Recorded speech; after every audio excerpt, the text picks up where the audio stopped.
for being with us. Have you any idea why the profits from gas should be 5 times higher than those from electricity?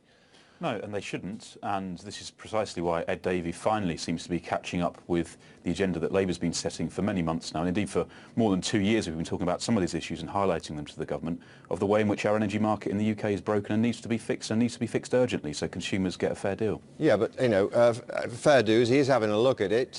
Credit for that, surely?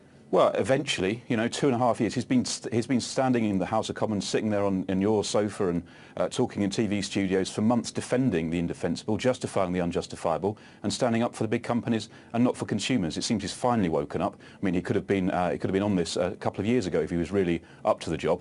But, you know, at least he's got there now. But now, what we really need to see, though, is what's he going to do? Is he actually going to take action to make sure that we have a fair, clear and transparent energy market for the future? Well, you're suggesting freezing prices. Others say that that's a daft idea because it just means that they put up prices before that point and then put them up again once that freeze is over. A better idea would be to break up the big companies. What's your response to that? Well, when we set out our price freeze proposals for the fixed period of 20 months, we also crucially set out some very detailed reforms which we think need to happen to the energy market to make it clear, fair and transparent, to ensure that the big supply companies who also generate the power, and British Gas is a good example in relation to gas, they generate a lot of the gas power and as well as selling it to people, that those two parts of their businesses are properly separated, that there's real openness about the trading so people can see the profit margins that are being achieved at the moment because power isn't traded openly. It's as much an issue for electricity as for gas as well.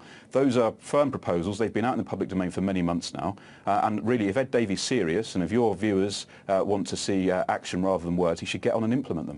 OK, Tom, I'm going to leave it there. Thanks very much, Dee, for getting up to talk to us.